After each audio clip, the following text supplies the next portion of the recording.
வக்கீல் வாய்ஸ் நேயர்களுக்கு வணக்கம். இன்றைக்கி ஒரு முக்கியமான விஷயத்தை பற்றி நம்ம தெரிஞ்சுக்க போகிறோம். என்ன அந்த முக்கியமான விஷயம் அப்படின்னு பார்த்தா, கங்கனா ரனாவத் ஒரு சினிமா பிரபலம், மகாராஷ்டிராவில் வந்துட்டு பயங்கரமாக பேசப்படக்கூடிய ஒரு சினிமா நடிகை. நிறைய படத்தில் நடிச்சிருக்காங்க.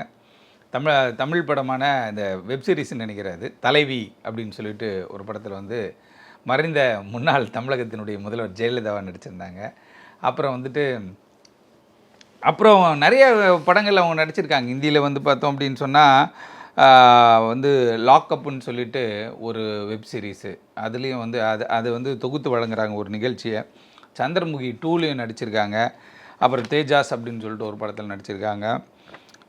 2021 தலைவி, 2022 வந்து அந்த லாக்அப் அப்படின்ற கூடிய ஒரு நிகழ்ச்சியை வந்து தொகுத்து வழங்குறாங்க. பயங்கர ஃபேமஸான ஒரு கேரக்டர் கங்கனா ரனாவத்.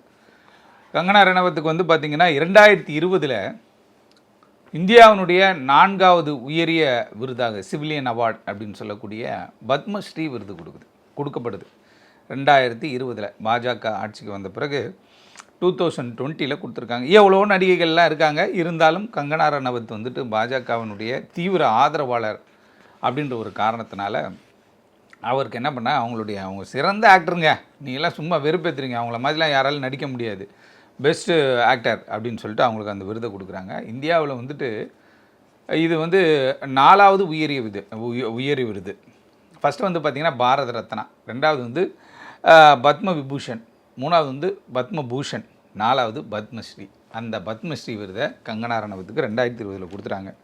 இன்னொரு விஷயம் என்னன்னு கேட்டிங்கன்னா, 2020 கங்கனா ரனாவத்துக்கு வந்துட்டு பத்மஸ்ரீ விருது கொடுத்தாங்களா, கொடுத்துட்ட பிறகு என்ன பண்ணுறாங்க அப்படின்னு கேட்டால், அவங்களுக்கு அதே 2020 ஒய் பிரிவு பாதுகாப்பு. அப்போ வந்துட்டு அந்த சிவசேனா கட்சியில் இருக்கக்கூடிய ஒரு சிலர்களை பற்றி அவங்க பேச போய், அவங்களும் டஃப்பாக இவங்ககிட்ட பேச போய், அந்த சஞ்சய் ராவத்னு ஒருத்தர் இருக்கார், இவர்கிட்ட இருக்கார், சிவசேனாவை பிரித்தாங்க இல்லையா பாஜக, அதில் ஒரிஜினல் சிவசேனாவில் அவர் எம்பியாக இருக்கார். சிறைக்கெல்லாம் கூட போயிட்டு வந்தார். அவரை கைது செய்து சிறைக்கு கொண்டு போனாங்க, என்னென்னவோ பண்ணாங்க அமலாக்கத்துறை. அவருக்கும் கங்கனா ரனாவத்துக்கும் ஒரு வார்த்தை போர் அப்படின்னும் போது அவங்க என்ன சொல்லிட்டாங்க அப்படின்னு கேட்டிங்கன்னா, நீங்கள் வந்து நான் யாருன்னு உங்களுக்கு தெரியாது, நான் செலிப்ரிட்டி மட்டும் கிடையாது, என் பின்னாடி ஒரு பெரிய வரலாறாக இருக்குன்னு டைலாக்லாம் விட போகி சுப்பிரமணிய சுவாமி கூட போச்ச சில கருத்துக்களை எல்லாம் அவர் சொன்னார்.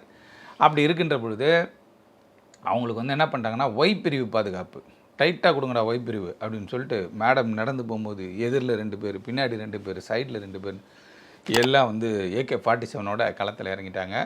பயங்கர ஃபேமஸ் ஆகிட்டாங்க கங்கனா ரனாவத். அப்படி போயிட்டுருக்கு. ஏன்னு கேட்டால் அங்கேயே சல்மான் கான் அவர்களுக்கும் ஒய் பிரிவு பாதுகாப்பு தான். அதுக்குள்ளே நம்ம போக முடியாது. ஏன்னா செலிப்ரிட்டிஸ்னும் போது அதே மாதிரி அரசியல்வாதிகள் எடுக்கிற முடிவு தானே, யாருக்கு உள்துறை அமைச்சகம் யாருக்கு கொடுக்குது அப்படின்னு சொல்லி, நாளைக்கு கூட அங்கே ஒருத்தர் பட்டாணி விற்கிற ஒருத்தர் வந்து ஏதோ ஒரு இதில் இருக்கார் அப்படின்னா அவர் கூட கொடுக்கலாம். அதில் இப்போ நம்ம ஒன்றும் சொல்ல முடியாது, யாரையும் நம்ம தடுக்க போகிறது கிடையாது. அப்படி கொடுத்துட்டாங்க. அப்படிலாம் இருக்கின்ற பொழுது இப்போ இமாச்சல் பிரதேசனுடைய மாண்டி பாராளுமன்ற தொகுதிக்கு வேட்பாளரை அறிவித்தாங்க. அறிவிக்கும் போது எல்லாம் சொந்த கட்சிக்காரனுக்கு அவ்வளோ ஷாக்கு. ஏன்னு கேட்டால், இமாச்சல் பிரதேசனுடைய மாண்டி பாராளுமன்ற தொகுதியினுடைய வேட்பாளராக கங்கனா ரனாவத் அறிவிக்கப்பட்டிருக்கிறார் பாஜக சார்பில். அப்படின்னும் போது எல்லாம் ஒரு செகண்டில் வந்து தடதடன்னு ஆகிட்டாங்க. ஏற்கனவே வந்து என்னன்னு கேட்டால், இந்த பத்மஸ்ரீ, பத்ம விபூஷன், அப்புறம் வந்துட்டு பாரத ரத்னா, இந்த பத்ம விபூஷன், இதெல்லாம் பார்த்திங்க அப்படின்னு கேட்டால் கல்ச்சுரல், ஸ்போர்ட்ஸு, தொழில் எல்லாத்துலேயுமே அதாவது வந்துக்கிட்ட சோஷியல் ஆக்டிவிட்டீஸ், இப்படி வந்து பல்வேறு துறைகளில் மின்னுகிற ஒளிர்கிற ஒரு வித்தியாசமான ஒரு விஷயங்களை செய்தவர்களுக்கு தான் வந்து கொடுப்பாங்க. இருந்தாலும் இவங்களுக்கு கொடுத்துட்டாங்க. கொடுத்து முடிச்சாச்சு, 4 வருஷம் கழிச்சு அதை நம்ம பேசுகிறது வேஸ்ட். ஆனால் இப்போ மாண்டி பாராளுமன்ற தொகுதியில் பாரதிய ஜனதா கட்சி வேட்பாளர்கள் அறிவிக்கின்ற பொழுது பாரதிய ஜனதா கட்சியினுடைய வேட்பாளராக கங்கனா ரனாவத் அறிவிச்சிருக்காங்க. கங்கனா ரனாவத் ஒரு டிவி நிகழ்ச்சியில் இப்போ பேசுனாங்க. பேசும்போது என்ன தெரியுமா சொல்லிட்டாங்க, இந்தியாவினுடைய முதல் பிரதமர் யார் தெரியுமா, சுபாஷ் சந்திரபோஸ். அவர் எங்கே போனார் அப்படின்ற மாதிரி ஒரு வார்த்தை ஒன்று சொன்னாங்க. அதாவது இந்தியாவினுடைய முதல் பிரதமர், இது ஜனநாயக இந்தியாவினுடைய முதல் பிரதமர் வந்து ஜவஹர்லால் நேரு. ஆனால் அதை கூட தெரியல. அதே போல் என்ன சொன்ன, சர்தார் வல்லபாய் பட்டேலுக்கு இங்கிலீஷ் தெரியுமா, அவர் ஹிந்தி தானே பேசினார் கடைசி அவர் நல்லா இங்கிலீஷ் பேசக்கூடியவரார். அப்போ ஒரு பொதுத்தளத்தில் என்ன பேச போகிறோம், ஜென்ரல் நாலேஜ் என்ன, ஜென்ரலாக என்ன இப்போ வந்து விஷயங்கள் இருக்குது அப்படின்றது தெரிகிறது கிடையாது. சும்மா இந்த ட்விட்டர்லேயும் ஃபேஸ்புக்லேயும் ட்விட்டர் தாங்க பல பேர் வந்து ட்விட்டரில் வந்து எல்லாத்தையும் ஆராய்ச்சி பண்ணுறான்ட்டு அவன் போடுறதை இவன் உண்மை நம்பிப்பான், இவன் போடுறத அவன் உண்மை நம்பிப்பான். ஆனால் கடைசியில் பார்த்தா எதுவுமே உண்மை கிடையாது. நிறைய புத்தகங்கள் படிங்கன்னு அதுக்கு தான் சொல்கிறாங்க பெரியவங்களாம். எங்கள் புத்தகத்தை அப்படின்னா சுபாஷ் சந்திர போஸ் தான் முதல் பிரதமர்ன்ட்டாங்க. ஒன்று. ரெண்டாவது என்ன அப்படின்னு கேட்டால், சர்தார் வல்லபாய் பட்டேலுக்கு அவர் இங்கிலீஷே தெரியாது, ஹிந்தி தான் பேசினார் அப்படின்ற மாதிரி சொல்லிட்டாங்க. அப்படிப்பட்ட ஒரு ஆளுக்கு மாண்டி பாராளுமன்ற தொகுதியில் கொடுத்துருக்காங்க. இந்த மாண்டி பாராளுமன்ற தொகுதியில் 2019 யார் வெற்றி பெறான்னு பார்த்தீங்கன்னா, ராம் ஸ்வரூப் சிங் வெற்றி பெறார் பாஜக சார்பில் 2019. ஆனால் என்ன ஆச்சுன்னு தெரியல, 17 மார்ச் 2021 அன்றைக்கி நியூ டெல்லி புதுடெல்லியில் என்ன பண்ணிட்டாரு கேட்டிங்கன்னா, ராம் ஸ்வரூப் சிங், அது கூட இந்த அக்காவுக்கு தெரியுதான்னு தெரில, யாருக்கு கங்கனா ரனவத்துக்கு இந்த சப்ஜெக்ட் தெரியுமான்னு தெரில, சூசைட் பண்ணிட்டு செத்துட்டார். யார்? அந்த 2019 தேர்தலில் பாஜக சார்பில் போட்டிட்டு வெற்றி பெற்ற ராம் ஸ்வரூப் சிங் தற்கொலை செய்து கொண்டு டெல்லியில் 2021 17 மார்ச் அன்னைக்கு செத்துட்டாருங்க.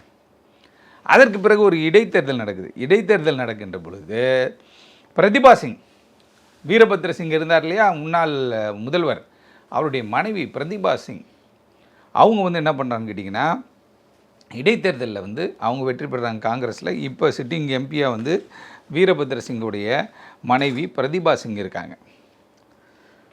அதாவது தொடர்ச்சியாக பல்வேறு கருத்துக்களை இப்போ வந்து இவங்க கங்கனா ரனவத் வந்து என்ன பண்ணாங்கன்னு கேட்டிங்கன்னா, சுபாஷ் சந்திர போஸ் தான் இந்தியாவுடைய முதல் பிரதமர்னு சொன்னாங்க. ஒன்று. ரெண்டாவது என்னன்னு கேட்டிங்கன்னா, சர்தார் வல்லபாய் பட்டேல் வந்து என்ன கேட்டால், அவருக்கு இங்கிலீஷ் தெரியாதுங்க, அவருக்கு ஹிந்தி தாங்க தெரியுன்ட்டாங்க. அதுவே ஒரு பெரிய தலைவலியாக போச்சு. அடுத்ததாக என்ன சொல்கிறான்னு கேட்டிங்கன்னா, நான் வந்து இந்த பீஃப் சாப்பிட்றதெல்லாம் எனக்கு பிடிக்காது. உங்களுக்கு பிடிக்காதுன்னா நீங்கள் பிடிக்காது போங்க. ஆனால் அதற்கு முன்னதாக பதிவுகள்லாம் எடுத்து பல பேர் போடுறாங்க. என்ன கேட்டால், எனக்கு பீஃப் சாப்பிட்ருக்கேன், பிடிக்கும், இது அதுன்னெலாம் சொல்லி போட்டுதான் வந்து பதிவுகள் பார்த்தோம் நம்ம. இப்படி சைமல்டேனியஸாக டைம் டு டைம் ஒரு ஆதரவு கிடைக்கும், ஒரு வெகுஜன மக்களுடைய பாதுகாப்பு கிடைக்கும், இல்லை ஏதோ ஒரு அரசியல்வாதியுடைய பார்வை கிடைக்கும் அப்படின்றதுக்காக மாற்றி கருத்து சொல்கிறதுல முதல் இடத்துல இருக்காங்க கங்கனா ரனவத். அதே போல் என்ன கேட்டிங்கன்னா, இன்றைக்கி தொடர்ச்சியாக இந்த ஒய் பிரிவு பாதுகாப்பு கொடுக்கப்பட்ட பிறகு வந்துட்டு ஒரு பெரிய சலசலப்பு ஏற்பட்டுச்சு. எதுக்கு அவங்களெலாம் கொடுக்குறாங்க, ஆனால் அதை வந்து கவர்மெண்ட்டு வந்து திரும்ப பெறலை. இன்றைக்கி வரைக்கும் அவங்களுக்கு இருக்குது. இப்போ குறிப்பாக வந்து இமாச்சல் பிரதேஷில் பார்த்திங்க அப்படின்னா, இங்கெல்லாம் நமக்கு 6 சட்டமன்ற தொகுதி தானே ஒரு பாராளுமன்ற தொகுதி. அங்கே அப்படி கிடையாது, 17 வரும். 17 சட்டமன்ற தொகுதி இருக்கும். 17 சட்டமன்ற தொகுதியில் உள்ளடக்கி தான் ஒரு பாராளுமன்றத்து. இப்போ மாண்டியில் பார்த்திங்கன்னா 17 பார்த்திங்கன்னா கினானூர், பஹாமூர், லாஹூல் அண்ட் ஸ்பிதி, மணாலி, குலு, பஞ்சார், இப்படி பல்வேறு தொகுதிகள் இருக்குது. அந்த தொகுதிகள்லாம் பார்த்திங்கன்னா நிறைய இடங்களில் காங்கிரஸும் வின் பண்ணிருக்காங்க, பிஜேபியும் வின் பண்ணிருக்காங்க. ஆனால் அந்த இடத்துல இப்போ வந்து இவங்க என்ன பண்ணுறாங்க அப்படின்னு கேட்டிங்கன்னா, பாஜக வந்து திரைப்பட நடிகை இது வரைக்கும் களத்தில் போய் இறங்கினதில் வெயில் அவங்க மேலே பட்டதில்லைங்க. வெயில் லைட்டாக கூட பட்டதில்லை. அந்த அக்காவை பிடிச்சி என்ன பண்ணுறாங்க, நீ தான் வேட்பாளர். அங்கே வந்து இமாச்சல் பிரதேசில் வெயில் அவ்வளோ இருக்க போகிறதில்ல. பட் ஆனால் அவங்கள என்ன பண்ணுறாங்க, அந்த இடத்துல நிற்க வைக்கிறாங்க.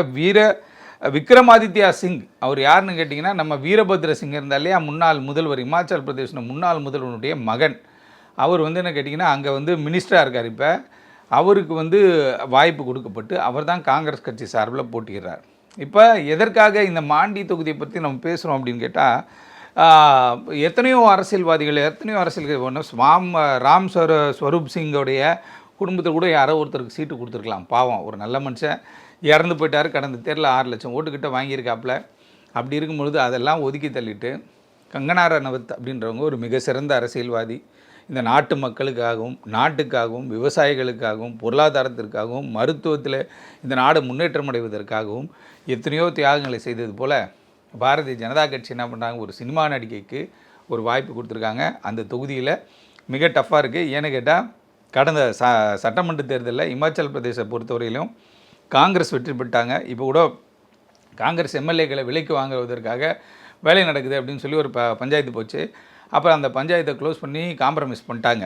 இருந்தாலும் அந்த இடத்துல கங்கனா ரனவத்தை எதிர்த்து போட்டியிடுகின்ற விக்ரமாதித்ய சிங் வெற்றி பெறுவாரா, இல்லை பாஜகவினுடைய தலைகளே என் கூட இருக்காங்க, நான் சொன்னால் இன்றைக்கி எக்ஸு நாளான்னைக்கு ஒய் அப்படின்னு பாதுகாப்பு கிடைக்கும் அப்படின்னு சொல்கிற கங்கனா ரனவத் முந்தி வரப்போகிறார்களா என்பது தேர்தல் முடிவில் நமக்கு தெரியும். ஆனால் மக்களுடைய கணிப்பு எப்படி இருக்குன்னு கேட்டால், ஒரு சினிமாவில் நடிக்கிறவங்க எங்களுக்கு எப்படி வந்து வேலை செய்ய போகிறாங்க. அதனால் விக்ரமாதித்ய சிங்கோடைய அப்பா வீரபத்ர சிங் 6 முறை வந்து இமாச்சல பிரதேச முதல்வராக இருந்தார். அவங்க அம்மா பிரதிபா வந்து எங்களுக்கு நல்லாவே தெரியும், அதனால் நாங்கள் வந்து இவரை நோக்கி தான் போக போகிறோம் அப்படின்னு சொல்லி மக்கள் முடிவு பண்ணியிருக்காங்களான்றது பொறுத்திருந்து பார்ப்போம். நன்றி, வணக்கம்.